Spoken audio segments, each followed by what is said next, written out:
Circle radius, क्योंकि circle की कुछ तो रेडियस होगी। इसी तरीके से अगर मैं इसी सेंटर से कहीं पे भी ले जाऊं, चाहे इस वाले कोने पे ले जाऊं, चाहे इस वाले कोने पे, चाहे इस वाले कोने पे, मतलब बाहर वाले सर्कल तक, तो इसे नाम मैंने दे दिया कैपिटल आर और इसको कहते हैं सर्कम सर्कल रेडियस।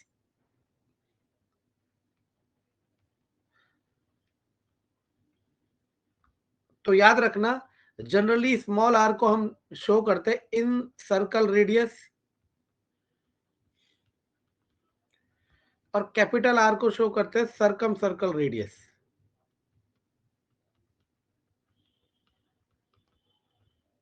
ठीक है। अच्छा, सबसे पहले आप सभी को पॉलीगन और रेगुलर पॉलीगन में डिफरेंस पता है?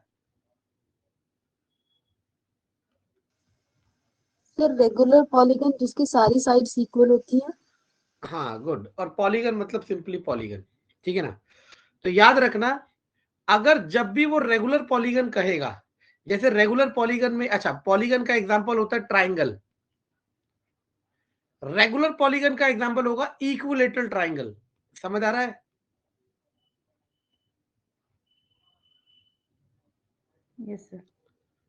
इसी तरीके से अगर पॉलीगन का एग्जांपल लेता हूं क्वाड्रिलेटरल, तो यहां रेगुलर पॉलीगन का ट्राइंगल लेना पड़ेगा स्क्वायर। समझ आ रहा है? Yes sir. ठीक है, चलो। जब बात रेगुलर पॉलीगन की होगी ना, तो आपके फॉर्मूले श्रिंक होते चले जाएंगे। देखो, समझने की कोशिश करना, ये पूरा पॉलीगन है, इसमें से अंदर रेगुलर पॉलीगन है, मतलब ये सारी प्रॉपर्टी पॉलीगन की है, लेकिन इसके अंदर जो कुछ रेगुलर पॉलीगन होंगे उनकी प्रॉपर्टी कुछ खास होगी, इंपॉर्टेंट होगी, और क्वेश्चन उन्हीं से बनता है। आपको ये बात समझनी पड़ेगी, और जितनी जल्दी आप ये बात समझोगे उतना आपके लिए, जैसे होता नहीं है, अगर कोई मानो मुझे से आप किसी भी एग्जाम की, एसएससी की भी मैथ्स रिवाइज कराओगे, तो मैं 5 दिन में रिवाइज करके पेपर में 50 होगा तो 50 में से 48, 49, 50 या फिर 50 के 50 पूरे ला सकता हूँ। क्यों? क्योंकि मैं पता चल चुका है कि पॉलीगन से नहीं पूछता क्वेश्चन, क्वेश्चन कहाँ पूछता है? रेगुलर पॉलीगन से। ये बात समझ आई मैं क्या कह रहा हूँ? Yes sir. चलो,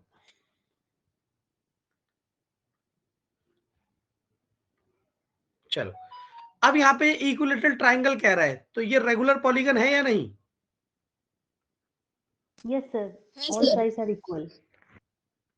चलो, अभी मैं सबसे पहले आपको इक्विलेटरल ट्राइंगल के कैपिटल आर और स्मॉल आर दोनों का फॉर्मूला लिख देता हूं।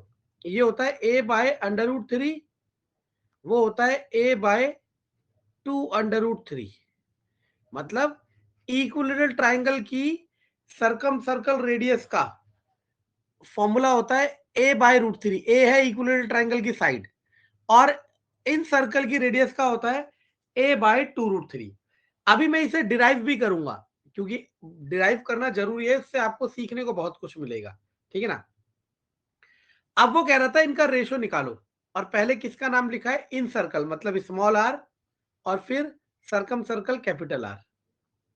तो हो जाएगा स्मॉल आर की वैल्यू ए बाय 2 रूट 3 और उसकी value a by root 3। Under root 3 से अंडर रूट 3, इससे तो आंसर आ जाएगा 1:2। किसी को आंसर में डाउट है? बताओ। No sir. अगर ये इक्विलेटरल ट्राइंगल नहीं होता, मतलब रेगुलर पॉलीगन नहीं होता, चाहे इक्विलेटरल ट्राइंगल हो चाहे स्क्वायर हो, तब ये क्वेश्चन 10 गुना टफ बन जाता। समझ आ रहा है मैं क्या कह रहा हूं? और उसे जो भी एग्जाम बना रहा है, वो एग्जाम को टफ नहीं बनाना चाह रहा, क्योंकि वो चाहता ही नहीं है कि ऐसे इंसान सेलेक्ट हो जो ईट तोड़े। वो चाहता है ऐसे इंसान सेलेक्ट हो जो दिमाग को इस्तेमाल करना जानते हो। अब मैं क्या कहना चाह रहा हूं, सुनने की कोशिश करना। सबसे पहले मैं आपको एक बताता हूं कि ये दोनों वैल्यूज आई कहां से। ठीक है। फिर आपको एक और चीज बताऊंगा रेगुलर पॉलीगन के बारे में, जो आपको बहुत सुकून देगी। ठीक है ना। ये पेज ढूंढ रहा हूं, इसमें मिलेगी नहीं। चलो, ये रहा। ये हमारा एक इक्विलेटरल ट्राइंगल है, मैंने मान लिया ए बी सी, ठीक है। और इसकी तीनों साइड बराबर है, ए और ए। मैंने इसमें क्या खींचा, परपेंडिकुलर खींचा, मान लो एडी। मैंने यहां मेंशन कर दिया एडी इज परपेंडिकुलर। अब नोट करके लिख लो, जिसे नहीं पता क्या लिखेगा, फॉर इक्विलेटरल ट्राइंगल लिखो, for equilateral triangle perpendicular angle bisector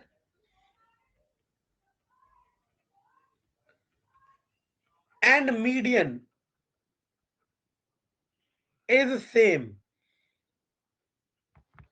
मतलब अगर ट्राइंगल इक्विलेटरल ट्राइंगल है तो उसमें आप चाहे परपेंडिकुलर बाइसेक्टर, ओ सॉरी, परपेंडिकुलर ड्रॉ करो, चाहे एंगल बाइसेक्टर ड्रॉ करो, चाहे मीडियन ड्रॉ करो, वो तीनों एक ही लाइन होती है। मतलब इस ए वर्टिसिस से मैं चाहे एंगल बाइसेक्टर ड्रॉ करूं, चाहे मीडियन ड्रॉ करूं। मीडियन कौन होती है, जो सामने वाली साइड को बराबर डिवाइड करती है। ये सारी की सारी सेम होगी, ठीक है। अगर आप सब में से किसी को इन तीनों के नाम के बारे में नहीं पता तो आपका पूछना हक है, ठीक है ना। अब मैं ये लिख सकता हूं, एरिया ऑफ ट्राइंगल एबीसी। आपको पढ़ा चुका हूं मैं पहले, √3/4 ए स्क्वायर होता है इक्विलेटरल ट्राइंगल का एरिया। अगर किसी ने हीरोन्स वाली एक्सरसाइज मुझसे करी हो तो उसे पता होगा, नहीं भी पता तो ये वैसे भी पता होगा, वैसे भी नहीं पता तो अब याद कर लो। मैं साथ ही साथ ऐसे भी लिख सकता हूं, एरिया ऑफ ट्राइंगल होता है 1/2 बेस इंटू हाइट। बेस क्या है, ए, और हाइट क्या है, ए डी। ये सबको क्लियर है, किसी को डाउट है इसमें?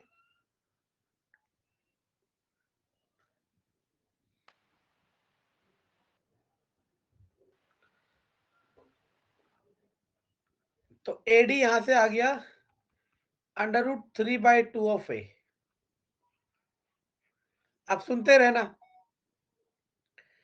इसी में साथ साथ एक और प्रॉपर्टी होती है कि अगर, अब आप में से किसी को लग सकता है कि ये बहुत ज्यादा हो रहा है, लेकिन ये काम जरूर आएगा अगर यहां से क्वेश्चन आता है तो। ये ट्राइंगल इक्विलेटरल ट्राइंगल है, वही कंसेप्ट है, ए। आपने इसका मीडियन ड्रॉ किया, यहां से मीडियन ड्रॉ किया, और यहां से मीडियन ड्रॉ किया। ये तीनों मीडियन जिस पॉइंट पे काटेंगे दैट इज कॉल्ड ओ, इसे नाम देते हैं सेंट्रॉइड। और एक फॉर्मूला होता है AO divided by, sorry, AO ratio OD is 2:1। ये बहुत ही यूजफुल डाटा है, किसके लिए, इक्विलेटरल ट्राइंगल के लिए। बहुत बहुत बहुत यूजफुल डाटा है। अब देखो, एडी पूरा कितना निकाला आपने, √3/2 ऑफ ए। और एडी के दो हिस्से, एओ और ओडी, और वो है 2:1। अगर मुझे एओ चाहिए, क्या चाहिए, एओ, तो कैसे निकाला जाएगा, एओ वाले को ऊपर रखेंगे, दोनों का सम नीचे रखेंगे, मल्टीप्लाई टोटल वैल्यू, 2 से 2 जाएगा, √3 से √3 जाएगा, तो एओ आ जाएगा ए डिवाइडेड बाय √3। और अगर आप ढंग से देखो, ये एओ कुछ नहीं है, अगर मैं इसका सर्कम सर्कल बनाता हूं तो ये एओ वही रेडियस है, कैपिटल आर। समझ आया?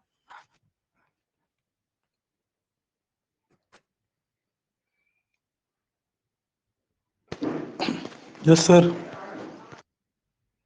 चलो, किसी को डाउट है तो मैं रिपीट कर सकता हूं। हाँ, चलो, अगर आप ढंग से देखो, अगर आप इस ओडी वाले सेक्शन को निकालना चाहो, ओडी को, तो कैसे निकलेगा, ओडी की वैल्यू क्या है, 1 को ऊपर रखोगे, दोनों का सम नीचे, मल्टीप्लाई टोटल लेंथ √3/2 ऑफ ए, इससे जाएगा √3, ओडी इक्वल टू a/2√3। और अभी प्रूफ करूंगा कि यही हमारा क्या होता है, इन सर्कल का रेडियस होता है। क्योंकि अगर आप इसके अंदर ऐसे सर्कल बनाओगे तो आपको दिख रहा है कि यही इन सर्कल का रेडियस है।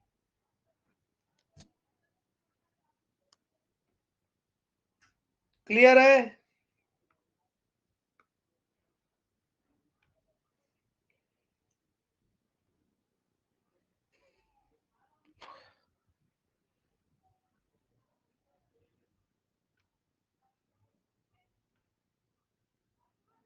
चलो, तो ये दोनों फॉर्मूले कहां से आए मैंने आपको बता दिया।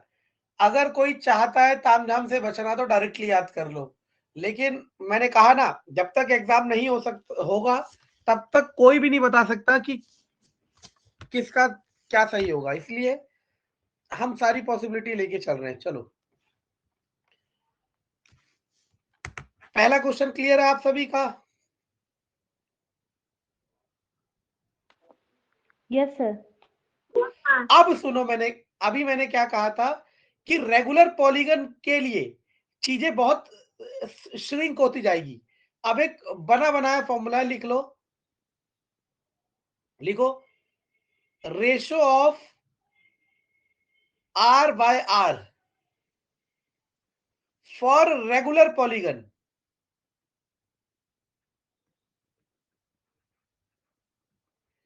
वो है cos 180 divided by n। Sir small r by capital r. हाँ, small r by capital are.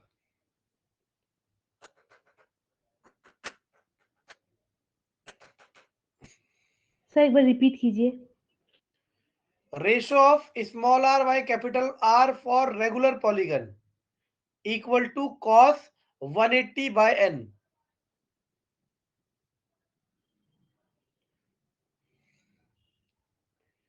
cos 180 ये किसका रेशियो है? r बाय r का। यहाँ पे n है number of side.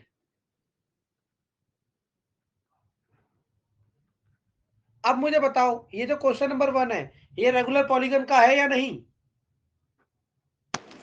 Yes sir. है सर। इसमें कितनी साइड है? 3। बस, तो ये आ गया cos 60 डिग्री। अब जिसको ट्रिग्नोमेट्री नहीं आती उसके लिए मैं कुछ नहीं कर सकता, लेकिन cos 60 डिग्री है 1/2। क्लियर है? सर आप कौन सा क्वेश्चन बता रहे थे? नंबर 2? नंबर 1 ही बता रहा हूँ एक नए तरीके से। cos 30 होगा ना सर फिर? खिचड़ी पक गई है, क्या कह रहे हो? सब cos मैसअप 30 हो गया। 180 बाई, अच्छा नंबर ऑफ साइड होगी सर। ठीक, ओके सर। सर ओके, थोड़ा एक बार फिर दुखता है से तो एक्सप्लेन कीजिए, कोई बहुत बात नहीं। क्लमजी लग रहा है। हाँ, क्लमजी क्लमजी क्लमजी हम ना, जब चलो छोड़ो, हम क्या, देखो, फॉर्मूला है r बाय r का फॉर्मूला है cos 180 बाय n। ये सबसे पहले आपको याद करना है रेगुलर पॉलीगन के लिए, ठीक है? n होता है नंबर ऑफ साइड। ये इतना रामबाण फॉर्मूला आप इमेजिन नहीं कर सकते, क्योंकि अभी तो आप आसानी से कर ले रहे हो, जब हेक्सागन का आएगा तब आप फंस जाओगे। सुनना, n यहाँ है नंबर ऑफ साइड, और ये इक्विलेटरल ट्रायंगल रेगुलर पॉलीगन है, आप ही ने कहा, और उसमें साइड कितनी होती है? 3। तो आपने क्या करा? cos 180/3, तो कितना आ गया? 60। तो cos 60, जिसको ट्रिग्नोमेट्री नहीं आती वो साइन और cos के सारी वैल्यू याद कर ले और उसका 1/2 काम सर। चल जाएगा। तो आपने देखा, इस पहले क्वेश्चन को एक्चुअली में इस तरीके से करना था,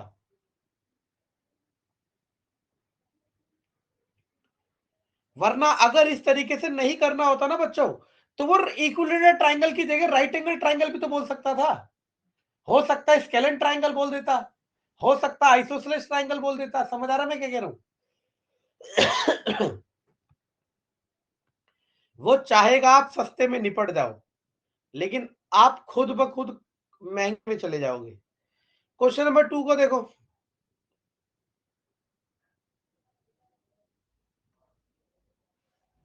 क्वेश्चन नंबर 2,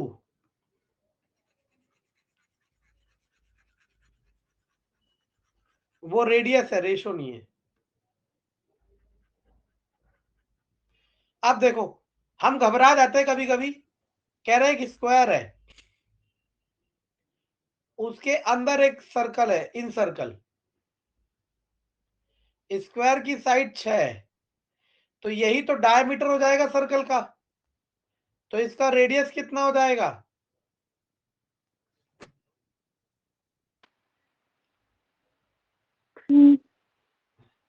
2 3। Sir 2 √3 centimetre. क्या कह रही हो? सुनाई दे रहा है आपको? क्या कह रही हो? वो फॉर्मूला था इक्विलेटरल ट्राइंगल के लिए। ओके। यहाँ तो फॉर्मूला लग ही नहीं रहा कोई। क्लियर है आप सभी को? Yes sir. Yes sir, yes sir. किसी को डाउट है तो दोबारा बताया जा सकता है।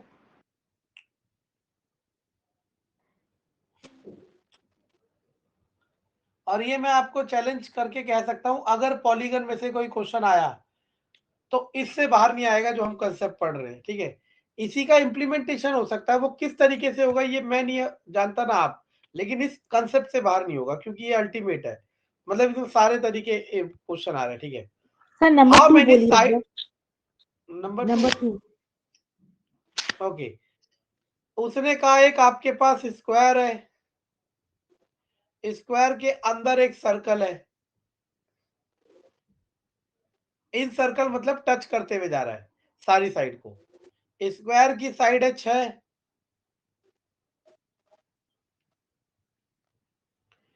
तो सर्कल का रेडियस बताओ।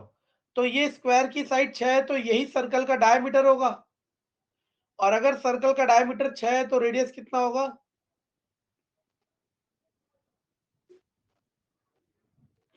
3 होगा सर।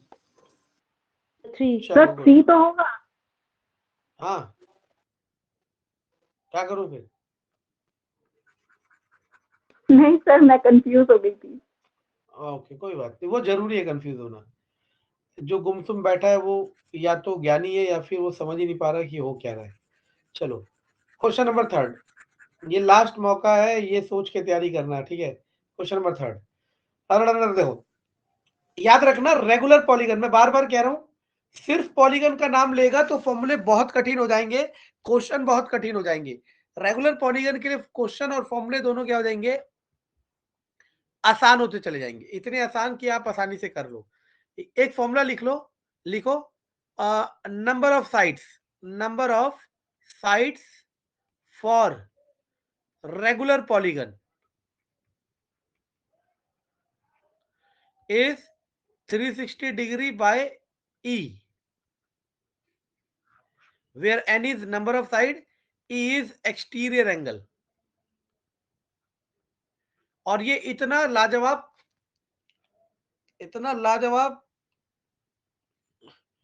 फॉर्मूला है, आपको अभी इसको फील भी करा दूंगा।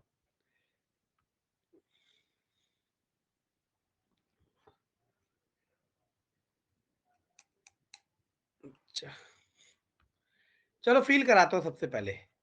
सबसे पहली बात तो आपको रेगुलर पॉलीगन ही चाहिए। तो ट्राइंगल में बात करोगे तो आपने किसकी बात कर दी? Equilateral triangle. वहीं अगर आप क्वाड्रिलेटरल में बात करोगे तो मान लो आपने क्या ले लिया? स्क्वायर ले लिया। दोनों में वेरीफाई कराऊंगा, ठीक है। आपको पता है अगर ये ट्राइंगल इक्विलेटरल ट्राइंगल अगर आप लेते हो तो इसके अंदर वाले एंगल 60-60-60 होते हैं, जिन्हें आप नाम देते हो इंटीरियर एंगल। अगर इसके इंटीरियर एंगल 60 है तो एक्सटीरियर एंगल 120, 120 और 120 होगा। क्लियर है बात आप सभी को? Yes sir. तो अगर मैं इस फॉर्मूले को लगाता हूं n equal to 360 by exterior angle, तो कितनी आ गई? 3 साइड। क्या ट्राइंगल में 3 साइड होती है? Yes sir. इसी तरीके से स्क्वायर में इंटीरियर एंगल 90 है तो एक्सटीरियर भी कितना आएगा? 90। तो number of side equal to 360 बटे ई, यानी कि 4। तो स्क्वायर में कितनी साइड होती है? 4 साइड्स। यानी कि ये फॉर्मूला वैलिड है, ठीक है ना। लेकिन अब क्वेश्चन में वो क्या करेगा? आपको इंटीरियर एंगल देगा और फॉर्मूले में क्या चाहिए? एक्सटीरियर। तो आपको एक और चीज पता होना चाहिए, interior angle plus exterior angle equal to 180 degree, क्योंकि ये अंदर वाला और ये बाहर वाला दोनों को ऐड करके कितना आता है? 180 डिग्री आता है, by the help of linear pair of angle. Clear है बात? Yes sir. यस। तो इसका इंटीरियर अगर 165 है तो एक्सटीरियर कितना होगा? 15। तो नंबर ऑफ साइड 360 बटे 15, दैट इज 24।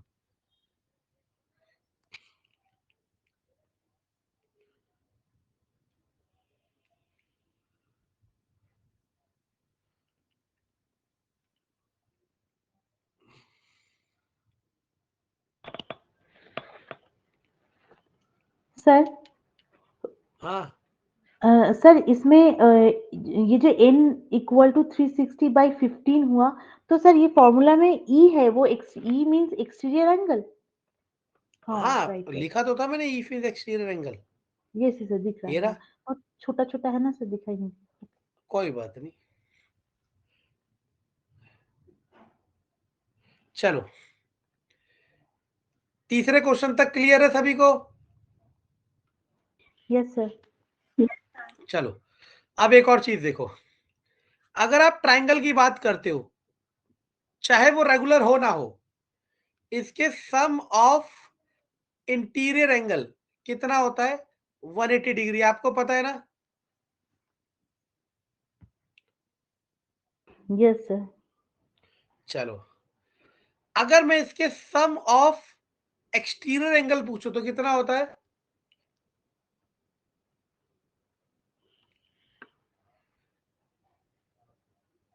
360 डिग्री। आपको एक कहानी बताता हूं, रोचक कहानी है कि हर किसी पॉलीगन के एक्सटीरियर एंगल का सम 360 डिग्री होता है, याद रखना। चाहे वो 3 साइड वाला हो, चाहे 4 वाला हो, चाहे 5 वाला हो। अचंबा हो रहा है? यस सर, मतलब होता चलो है। इधर देख लो, देखो, ये अगर मैं स्क्वायर लेके चलता हूं तो इसके बाहर 90 90 90 90 360 हो गया। अगर मैं यही ये ट्राइंगल लेके चलता हूं, ये वाला ट्राइंगल जो यहां ऊपर लिया था, ये वाला 120 120 120 360।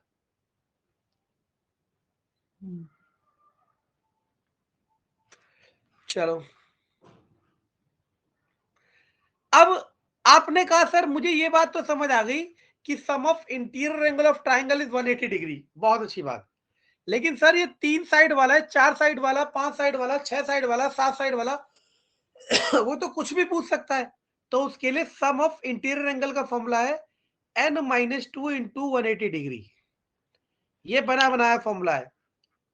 सम ऑफ इंटीरियर एंगल्स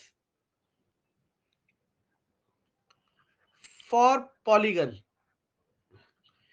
अब आप सोचो कितना, ये फॉर्मूले जिन्होंने बनाया उन्होंने कितना दिमाग लगाया। चाहे तो आप चेक कर लो, एन की जगह 3 रखोगे तो हो जाएगा ट्राइंगल। तो क्या हो जाएगा? 3 - 2 गुणा 180, यानी कि 180। ट्राइंगल के इंटीरियर एंगल का सम 180। अगर आप 4 रखते हो मतलब क्वाड्रिलेटरल, तो 4 - 2 गुणा 180, यानी कि 360। और आपको पता ही है कि क्वाड्रिलेटरल के इंटीरियर एंगल का सम 360 होता है। क्लियर है बात?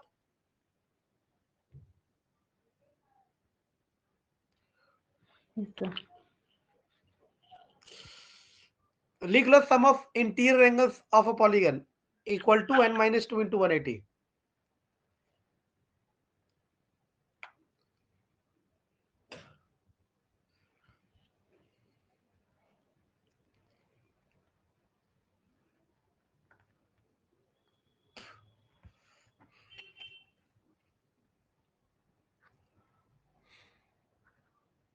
चलो, और इस ये जो कंटेंट मैं आपको दिया, इसकी खासियत ये है कि डायरेक्ट क्वेश्चन इसमें नहीं है, क्योंकि डायरेक्ट तो कोई भी कर लेगा। सुनना, find the value of each exterior angle of regular polygon. पहली बात तो ये ध्यान रखना कि रेगुलर पॉलीगन की बात कर रहा है, और मैंने जो फॉर्मूला बताया ये पॉलीगन, रेगुलर पॉलीगन दोनों के लिए वैलिड है। ठीक है, अब सुनना, इसकी साइड कितनी है? 24 है। इसकी साइड कितनी है? 24 है। तो अब आप n की जगह क्या रखोगे? 24। तो क्या हो जाएगा? 24 - 2 गुणा 180, तो 22 गुणा 180। अभी गुणा कर लेंगे। ये आपकी आ गई सम ऑफ ऑल इंटीरियर एंगल। ये बात समझ आया आप सभी को?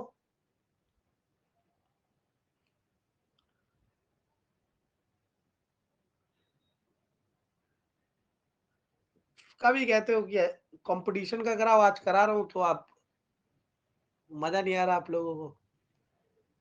नहीं सर, अच्छा एक्चुअल चलो, वास्तविकता से चलो, ये समझ आया कि सम ऑफ इंटीरियर एंगल इतना आ गया। अब सुनते रहना, ये क्वेश्चन, छठा क्वेश्चन जो है ना, कईयों के तो ऊपर से निकल जाएगा, अभी देखना। अब एक चीज समझना, अगर मैं कहता हूं ये रेगुलर पॉलीगन है, मतलब ट्राइंगल रेगुलर ट्राइंगल है, दैट मींस इक्विलेटरल ट्राइंगल है, तो इसके सम इंटीरियर एंगल का सम तो 180 आएगा, इस फॉर्मूले से आ ही जाएगा। लेकिन अगर मैं इसको नंबर ऑफ साइड से डिवाइड कर दूं, नंबर ऑफ साइड से डिवाइड कर दूं, तो मुझे ईच एंगल की वैल्यू पता चलेगी नहीं चलेगी?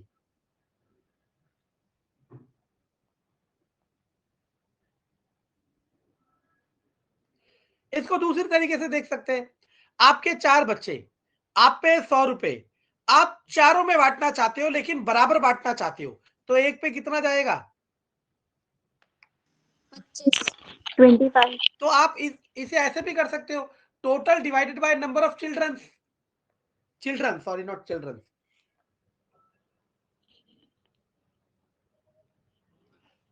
इसी तरीके से value of each interior angle will be 222 into 180 divided bye 24। यहां डाउट है किसी को?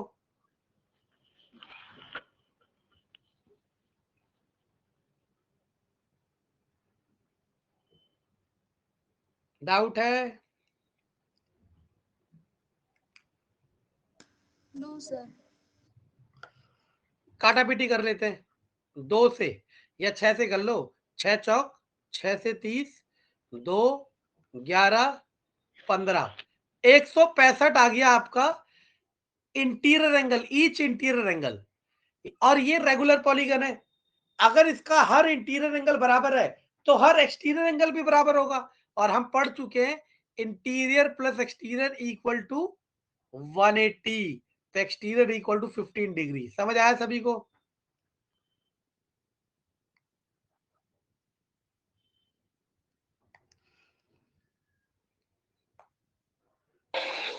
इसको एक बार और एक्सप्लेन कर दीजिए। ओके, सबसे पहले मैंने सम ऑफ इंटीरियर एंगल का फॉर्मूला लगाया, जिससे इंटीरियर एंगल के सम की वैल्यू मिल गई। मैंने उसे न्यूमेरिकल वैल्यू में कन्वर्ट नहीं किया, क्योंकि मुझे पता था अभी डिवाइड करना है। सभी इंटीरियर एंगल का सम इतना है, आपको ईच इंटीरियर एंगल की वैल्यू चाहिए और सारे बराबर है, तो क्या करना है? नंबर ऑफ साइड से डिवाइड कर देना है। तो आपको एक इंटीरियर एंगल की वैल्यू आ गई 165, और आपको पता है interior plus exterior equal to 180, तो एक्सटीरियर इक्वल टू 15। क्लियर है? Yes sir. अब मैं आपको एक चीज दिखाता हूं, मैं क्या कह रहा हूं, क्वेश्चन घुमा हुआ है, आपने ध्यान ही नहीं दिया। क्वेश्चन नंबर 3 को पढ़ो, ये क्वेश्चन नंबर 3 से ही बना रखा है। देखो क्वेश्चन नंबर 3 का, हाँ इसी का उल्टा। तो यहाँ पे ना, अगर जो इन चीजों को समझेगा नहीं ना, वो पकड़ ही नहीं पाएगा, क्योंकि यहाँ पे घुमा के पूछा जाएगा बार बार। बस यही चीजें देखनी है आपने। हटाओ।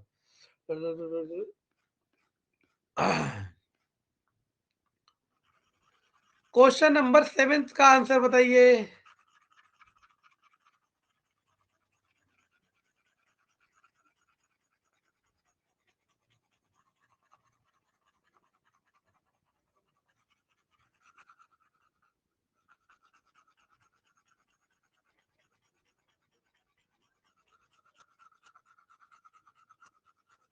क्वेश्चन नंबर 7, चलो अच्छा मैं आपके लिए और आसान कर दूं। 144 गुड, मैं और आसान कर देता हूं, किसी का माइक हो, किसी का स्पीकर हो, देखो और आसान कर देता हूं, क्योंकि देखो आपको ये बात समझ आ रही है कि सम ऑफ इंटीरियर एंगल का फॉर्मूला लगेगा n-2 इंटू 180, और उसको ईच इंटीरियर एंगल के लिए फिर डिवाइडेड बाय n भी करना है ना? तो यानी कि ईच इंटीरियर एंगल का फॉर्मूला ही बन गया n-2 इंटू 180 बाय n। ऐसे 100 फॉर्मूले और बन सकते हैं, लेकिन ये आपके लिए मुसीबत खड़ा करेंगे आने वाले समय पे।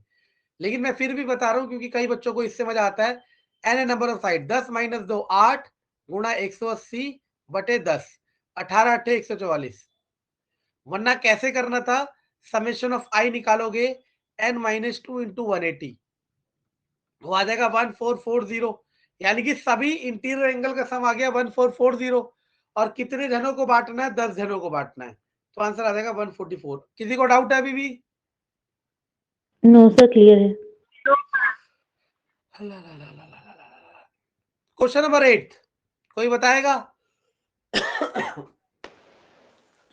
36√3 सर। कैसे? सर क्लास 8 में दे रखा है सर एक फॉर्मूला, मैंने पढ़ा था 3√3/2a² सर। गुड। देखो मैं यही बताना चाह रहा हूं कि आपकी किताब में एनसीईआरटी में ये क्वेश्चन बहुत अच्छे अच्छे एग्जाम में आए हुए हैं, वहां तक का राज दे रखा है, ठीक है ना।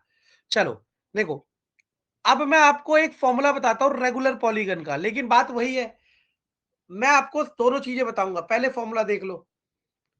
जब भी आपको रेगुलर पॉलीगन का एरिया निकालना हो, चाहे वो हेक्सागन हो चाहे वो कुछ भी हो, फॉर्मूला होता है nx²/4 cot 180/n। अब यहाँ पे आपको कॉट की वैल्यू याद करनी पड़ेगी, नो डाउट, लेकिन ये फॉर्मूला रामबाण है। रामबाण का मतलब है ये हेक्सागन ऑक्टागन, क्योंकि क्लास 8 में हेक्सागन का तो फॉर्मूला दिया है, शायद ऑक्टागन का ना दिया हो। ऑक्टागन का दिया होगा तो डेकागन का नहीं दिया होगा, किसी ना किसी का नहीं दिया होगा, लेकिन ये फॉर्मूला ऐसा है, ये सब जगह इंप्लीमेंट होगा। क्या है फॉर्मूला? nx²/4 cot 180/n। सबसे पहले इस फॉर्मूले की ना रेंज देख लेते हैं कि ये हमें कितना मदद करेगा। मैं इस फॉर्मूले के बिना भी इस क्वेश्चन को सॉल्व कराऊंगा, इससे टेंशन मत लेना, ठीक है। लेकिन पहले इसकी रेंज देख लेते हैं कि इसकी रेंज है क्या। आपने एक रेगुलर पॉलीगन ले लिया, सबसे छोटा रेगुलर पॉलीगन कौन सा होता है बच्चों? Equilateral triangle. एम आई राइट और wrong? Yes sir. Right sir. ये भी पूछा जा सकता है आपसे, ठीक है ना, क्योंकि रेगुलर पॉलीगन में 3 साइड से ही स्टार्ट हो सकता है पॉलीगन में, ठीक है ना। अब इक्विलेटरल ट्राइंगल का एरिया तो सभी को याद है, √3/4a², याद है ना सभी को? Yes sir. रख के देखते हैं, n की जगह 3, 3 का स्क्वायर, साइड तो पता ही नहीं है, 4 cot 180/3 that is cot 60। cot 60 कितना होता है बताइए?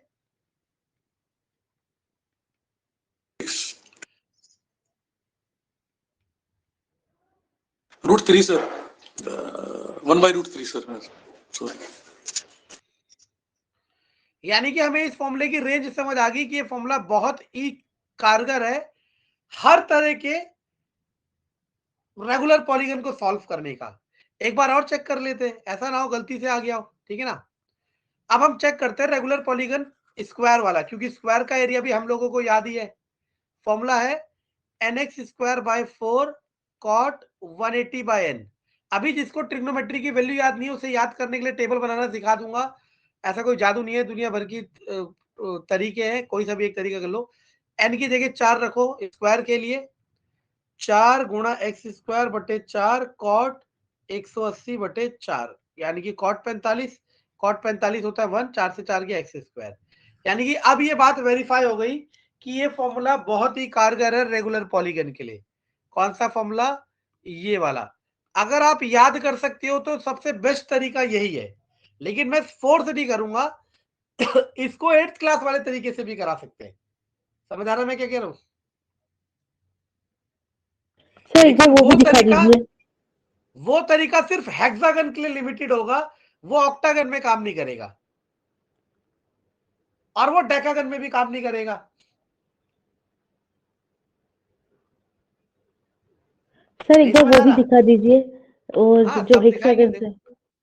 चलो, रेगुलर हेक्सागन की साइड 6 है कह रहा है ना। आपने एक रेगुलर हेक्सागन लिया जिसकी साइड 6 है, कह रहा है इसका एरिया बताओ।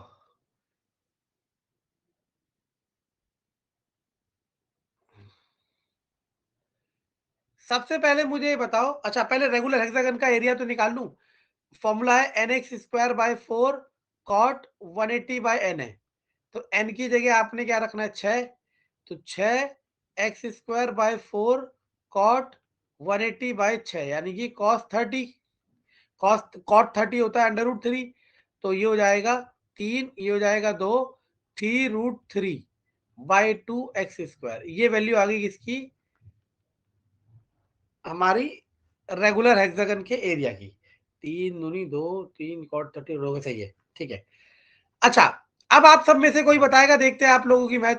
मान लो ये ओ है, ये बी है, ये सी है, ये डी है, ये ई है, ये एफ है। मुझे बता सकते हो कि ओ ए की वैल्यू कितनी होगी?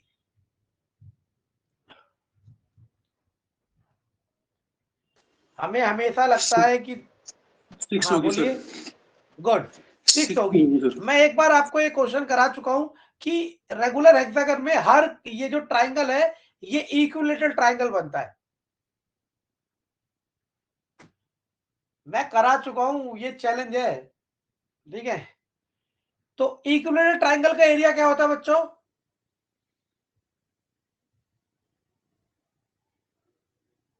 √3/4 ए स्क्वायर, मतलब एक्स का स्क्वायर साइड, ठीक है ना। और ऐसे कितने इक्विलेटरल ट्राइंगल है? 6।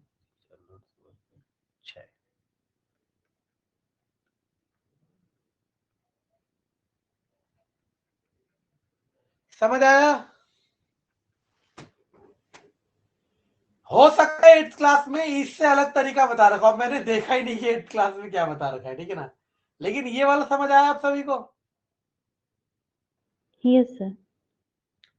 लेकिन ये तरीका सिर्फ हेक्सागन के लिए वैलिड है, लेकिन जो मैंने वो फॉर्मूला बताया वो किसी भी रेगुलर पॉलीगन के लिए वैलिड है। तो आपको आज नहीं कल अगर आप इस सेक्शन में श्योरली मार्क्स लेना चाहते हैं तो आपको फॉर्मूला याद करना ही पड़ेगा, नो डाउट। किसी को डाउट है अभी भी?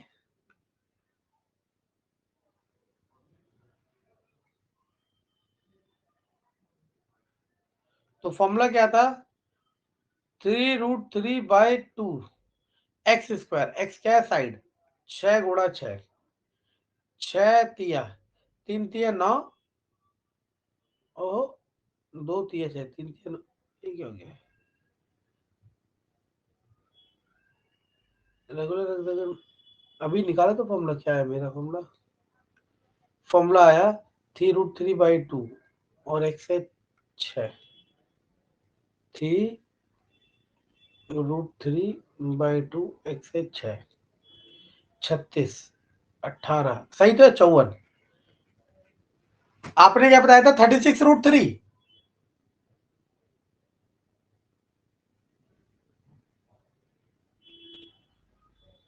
Hello hello hello. Hello, yes sir. 54√3 आ रहा है, एक बार चेक करना। हाँ, एक मिनट।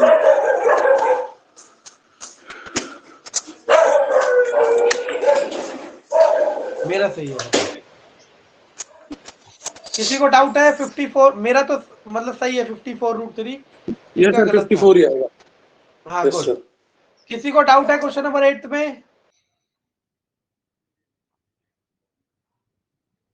सर एक बार क्वेश्चन नंबर 8 फिर से समझाइए ना। रेगुलर पॉलीगन का डायरेक्ट फॉर्मूला ये है, nx²/4 cot 180/n। n है नंबर ऑफ साइड, और ये कौन सी साइड वाला लेके चल रहा है? हेक्स मतलब 6। किसी को ये डाउट है? No sir. ठीक है, तो n की जगह 6 रखना है तो रख दो। n की जगह 6 और x की जगह भी 6, क्योंकि 6 साइड का है और साइड भी 6 ही है। यहाँ पे x होता साइड, तो 6 गुणा 6 गुणा 6 बटे 4 कॉट 180/6। दिख ही नहीं रहा। हाँ, 6 गुणा 6 गुणा 6 बटे 4 कॉट 180/6। ये हो गया 3, 30 और 2, ये 3 और ये 3, 3 3 9 6 54, 54 तो 54 तो ऐसे आ गया। और यहाँ आ गया cot 30। cot 30 की वैल्यू याद करोगे तो हो जाएगा √3। अभी टेबल बनाना सिखाऊंगा कि कैसे आ रही है, जिसके लिए नया है वो यहाँ से सीख लेगा। और वैसे करना चाहते हो, लेकिन वो तरीका सिर्फ हेक्सागन के लिए। क्या तरीका है कि हेक्सागन में, रेगुलर हेक्सागन में, नॉट हेक्सागन, रेगुलर हेक्सागन में हर ट्राइंगल इक्विलेटरल ट्राइंगल होता है, और इक्विलेटरल ट्राइंगल का एरिया होता है √3/4 ए स्क्वायर। और इसे कितने ट्राइंगल बन रहे हैं? गुणा 6। 2 3, तो 3√3/2 a², ये रेगुलर हेक्सागन का एरिया हो गया, और उसने a की जगह 6 दिया है, तो 3√3/2, 6 गुणा 6, 3 3 9 6 54√3 इज द आंसर। ये सभी क्लियर है।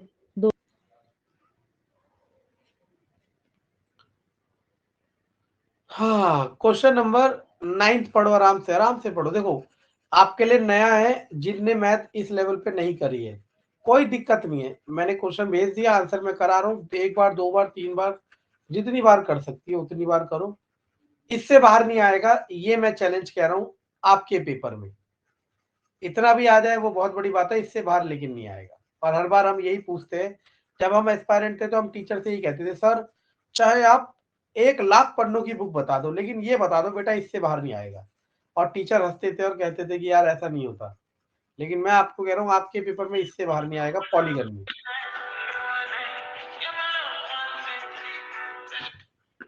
सर हाँ सर आज जो आपने भेजा है वो सर हमारा एनसीईआरटी बेस जो वो भी आप पॉलीगॉन पे क्वेश्चन भेजिएगा, जिससे कि हम थोड़ा प्रैक्टिस कर सके। हाँ भेजेंगे, मना थोड़ा ना कर रहे, पहले इसे तो देखो। मैं नहीं भी भेजूंगा तो ये भी तो कर सकते हो आप, मैं तो भेजूंगा ही, लेकिन मान लो मैं नहीं भेजा, अभी थोड़ा हम उंगली पकड़ाएंगे ऐसे होगा, नहीं भेजा तो आप देखो, वो उन्होंने कहा 8th क्लास में है, पॉलीगन देखो कौन सी क्लास में, एनसीईआरटी डाउनलोड करना आता है, पॉलीगन मिला। अब मैं जो करा चुका हूँ इससे बड़ा पॉलीगन नहीं हो सकता, आपने सारे क्वेश्चन करने, मैं ढूंढ के भेजूंगा, बाय चांस मैं नहीं भेज पाया तो आप भी कर सकते हो, बाकी मैं एमसीक्यू तो और भेजूंगा ही, नो डाउट, लेकिन इससे ऊपर नहीं आएगा। चलो छोड़ो, क्वेश्चन नंबर 9 रिकॉर्डिंग हो रही है? रिकॉर्डिंग 46 सर हाँ हो रही है, बोलो बोलो बोलो। इसमें थी नहीं। अब कोई नहीं, देखो हेलो हाँ बोलिए। सर, मैं कहती लास्ट 2 क्लास मेरी मिस हो गई थी ना, उनकी रिकॉर्डिंग शो नहीं हो रही है। लास्ट 2 क्लास कब? नहीं है रिकॉर्डिंग, मैंने देखी है रिकॉर्डिंग। मैंने तो ग्रुप में भी भेजी थी, छोड़ो चलो अभी दोबारा भेज दूंगा ग्रुप में। देखो क्वेश्चन क्या है, अभी इस समय इस पे फोकस करना है सारा, यही तो तुम नहीं समझ पा रही हो। A circle is area of first circle, इसका अंदर वाले का जो एरिया है वो है 80, बाहर वाले का मतलब इसका एरिया पूछ रहा है, और अच्छा कर दे स्मॉल ए। चलो कह रहा है कि स्क्वायर है बच्चों, उस स्क्वायर के अंदर भी एक सर्कल बना दिया और बाहर भी एक सर्कल बना दिया, नो डाउट अंदर वाले का इन सर्कल, बाहर वाले का सर्कम सर्कल, ठीक है ना। तो आपसे क्या पूछ रहा है, बाहर वाले का एरिया बता सकता है कोई?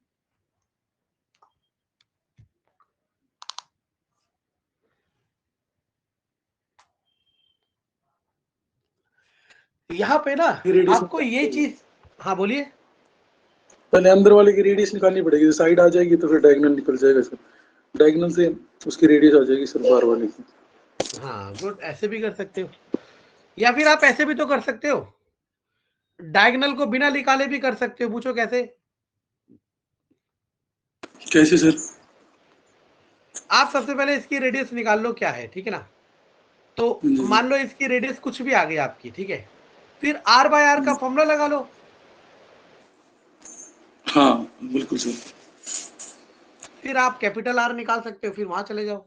चलो जिसको नहीं समझ आया उसको बता देते हैं। सबसे पहले सर्कल का एरिया जो होता है वो होता है πr², और वो दिया है 80, तो यहाँ से r की वैल्यू आ जाएगी 80/π, वो भी अंडर रूट पे सॉल्व हो जाएगा, मैं अभी नहीं कर रहा, इसे यही छोड़ता हूँ, ये मुझे r की वैल्यू मिल गई, ठीक है ना। अब मुझे ये अंदर वाले की रेडियस मिल गई कितनी है, ठीक है, अब मुझे बाहर वाले की रेडियस चाहिए, और अभी आपने रेगुलर पॉलीगन के लिए फॉर्मूला पढ़ा था, याद है सभी को?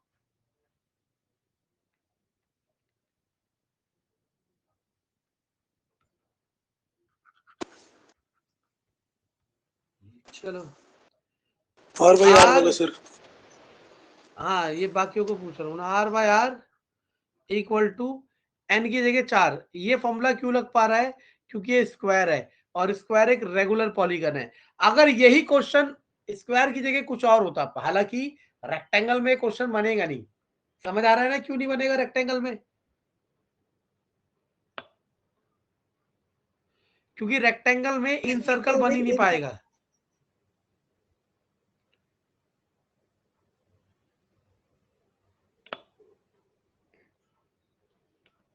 सॉरी, कॉस होता है कॉस। Sir cos 180/n। हाँ, cos 180/4। इससे सॉल्व करके आप r निकालोगे और जैसे ही बड़ा वाला रेडियस पता चलेगा, एरिया ऑफ सर्कल का फॉर्मूला लगा दोगे पाई r स्क्वायर। किसी को डाउट है?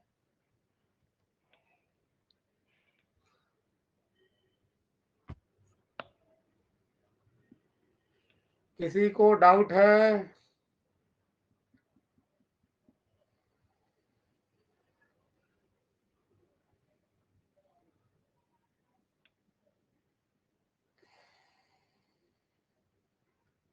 चलो सॉल्व करके बता ही दो मुझे।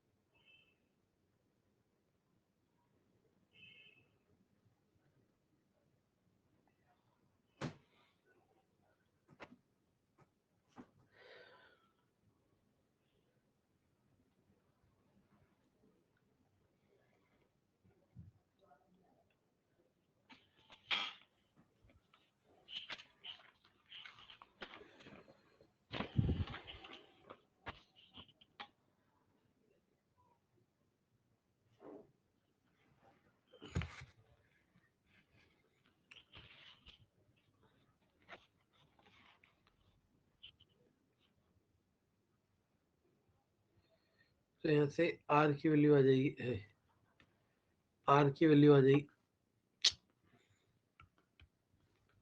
r की वैल्यू आ जाएगी, ये क्या हो रहा है, r की वैल्यू आ जाएगी cos 45, दैट इज 1/√2। तो 1/√2 उल्टा हो जाएगा ना, तो √80/पाई और √2 ऊपर आ गया है ना। अब पाई r स्क्वायर, पाई r स्क्वायर यानी कि 80/पाई इंटू 2। किसी का आया आंसर?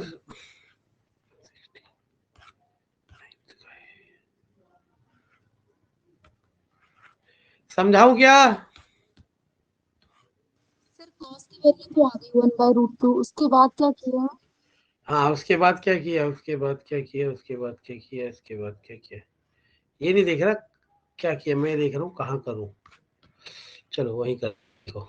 मैंने क्या किया, आपके पास आ गया, ऊपर था, ऊपर था √80/पाई, नीचे capital R equal to 1/√2, cross multiply, तो R ऊपर चला गया और √2 भी ऊपर चला गया, तो √2 इंटू √80/पाई, ये आपको R की वैल्यू मिल गई। एरिया ऑफ सर्कल क्या होता है, पाई r स्क्वायर, पाई की जगह पाई r स्क्वायर, मतलब इसका स्क्वायर, स्क्वायर करूंगा तो स्क्वायर रूट हट जाएगा, √2 will become 2, √80 will become 80 and √पाई will become pi and this will give 160। Clear है? Yes sir. अब देखो होता क्या है, अगर आप लोग किसी ऐसे एग्जाम की तैयारी कर रहे हो जहाँ पे मैथ्स का बहुत, जैसे एसएससी हो गया, रेलवे हो गया, जहाँ बहुत वाइटल रोल प्ले करता है, तो वहां ना इसका फॉर्मूला बना रखा है क्या, कि area of in circle divided by, sorry, area of circum circle divided by area of circle is 2:1 for square. हमने ये भी याद कर रखे, ऐसे ना जाने याद क्या कर रखे, ये केस के थ्रू हम याद कर ले रहे हैं। तो बस हम लोग इस क्वेश्चन को देख के, आपने सुना है ना कि एसएससी में 3-3 सेकंड में, 4-4 सेकंड में, 1-1 सेकंड में आंसर दे रहे हैं बच्चे, वो ये बच्चे हैं जो जॉब की अहमियत या उसकी कंपटीशन को फील कर पा रहे हैं। अब आप लोगों का कंपटीशन भी टफ इसलिए हो रहा है क्योंकि एसएससी वाले बच्चे इस तरफ आ रहे हैं, क्योंकि अब उन्हें समझ आ गया कि side by side teaching course कर लो, चाहे वो जेबीटी हो, चाहे बीएड हो, चाहे डीएलएड हो, ठीक है। पैसे देके सब होता है, आपको भी पता है, ठीक है। और बस वहां तैयारी करते रहो, वहां नहीं होता तो जैसे एलिजिबिलिटी पाते हो यहाँ कूद जाओ। वो बच्चे लिटरली ऐसे क्वेश्चनों के आंसर याद करके बैठे हैं, सच में उन्हें डिजिट भी याद है कि 80 होता है तो 160, वो एक एक सेकंड ले रहे हैं। आपका उनसे अभी इतना कंपटीशन नहीं, लेकिन आने वाले कुछ सालों बाद आपकी लाइन में भी ऐसा ही कंपटीशन हो जाएगा। इस सब्जेक्ट में नहीं होगा, किसी और में हो जाएगा। क्वेश्चन नंबर 10 देखो।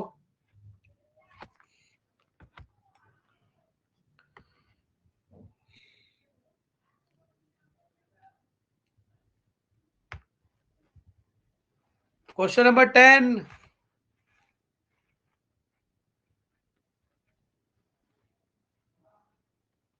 एक समय बाद ना सर घूमने लगता है कि फॉर्मूला लगेगा कौन सा।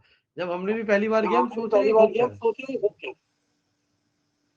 360 बटे इंटीरियर 30/12। क्लियर है सभी को? Yes sir. क्वेश्चन नंबर 11 का आंसर बताइए फटाफट।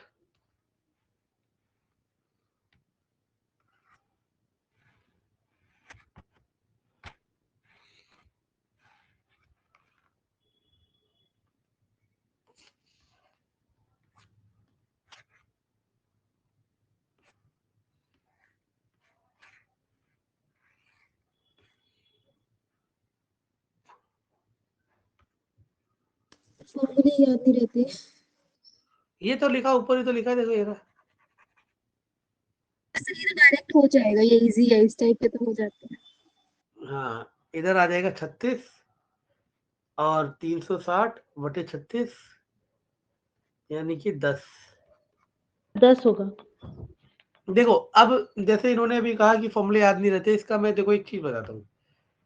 ऐसा मान लो आप किसी भी चीज को कहती हो कि मान लो आपने कहा कि सर मुझे शिमला मिर्च पसंद नहीं है, आप सिंचैन बन गई, ठीक है ना।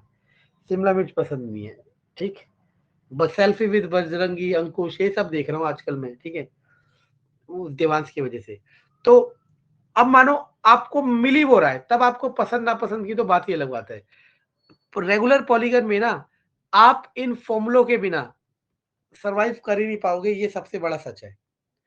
क्योंकि जैसे अभी हमने हेक्सागन का किया, रेगुलर हेक्सागन का, तो उसको तो मैंने आपको इक्विलेटरल ट्रायंगल से समझा दिया। वहीं अगर रेगुलर ऑक्टागन हो जाए, अगर रेगुलर डेकागन हो जाए और इससे ऊपर वाला कोई रेगुलर हो जाए, रेगुलर पॉलीगन, तब जरूरी नहीं है कि वहां इक्विलेटरल ट्रायंगल लगे। हो सकता है वहां किसी और तरीके से हो रहा हो, लेकिन तब आप फंस जाओगे, ठीक है ना। और आधी दुनिया रेगुलर हेक्सागन का फॉर्मूला याद करके बैठी है, आधी दुनिया। लेकिन हो सकता है आपके पास रेगुलर डेकागन का क्वेश्चन आ जाए, तब आपके पास इस फॉर्मूले के अलावा कोई चारा नहीं है। तो मैं इसका एक ही तरीका बता सकता हूँ कि एक शीट में अच्छा सा हेडिंग डालो, रेगुलर पॉलीगन या पॉलीगन, और जो जो फॉर्मूले आज मैंने लिखाए वो सारे आपको एक लाइन से लिख लेने हैं और उसे कहीं चिपका लो, और दिन में हर दिन उसे रिवाइज करके लिखो। 5-6 बार जब आप ऐसा करोगे तो आपको याद हो जाएंगे। उसके बाद इस एक्सरसाइज को दोबारा करना, तब आपको उतना ही समझ आएगा जितना मैं आज समझाना चाह रहा हूँ।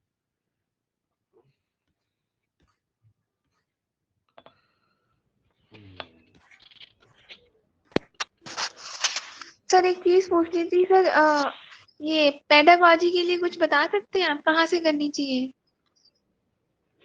भगवान से। देखो मैं क्या कह रहा हूँ, अगर मानो कोई आपसे पूछ रहा है ना, अच्छा मैंने एक चीज और सीखी, सलाह मत दो, क्योंकि सलाह आदमी सिर्फ सलाह ले रहा होता है। मैं तो आपको कह रहा हूँ कि आप कोई भी, एक तो आपका अपना जो कोर्स करा होगा उसकी बुक होगी, फर्दर आप एनआईओएस के फ्री मिल रहे सारे स्टडी मटेरियल, ठीक है ना, वो ले लो, इग्नू के ले लो, ठीक है ना, और एक अच्छे से ऑथर की बुक ले लो, जो आपको लगता हो, ऑथर की बुक, यूट्यूबर की नहीं, ऑथर की, जो आपको लगता हो अच्छा कंटेंट। आप इन 3-4 रिसोर्सेज को पढ़ोगे ना पेडागोगी, तो आपके 100 में से 100 आएंगे पूरे।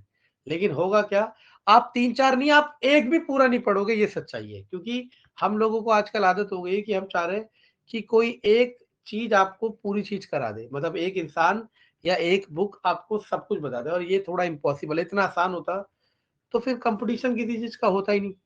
4 रिसोर्सेज बता दिए, एक तो आपका कोर्स की बुक, एक एनआईओएस का बुक, हो सकता है इग्नू का ले लो, और एक ऑथर की ले लो, इंडियन ऑथर की ले लो जो अच्छा हो, ठीक है ना, ठीक है, जो भी आपको लगता हो सही हो, वो आपके ऊपर है।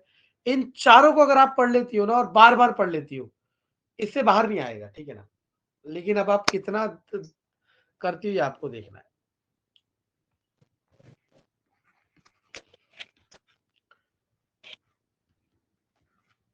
अच्छा, जैसे ना साइंस का कोई टॉपिक उठाना, जैसे कोई भी टॉपिक मानो आपने उठा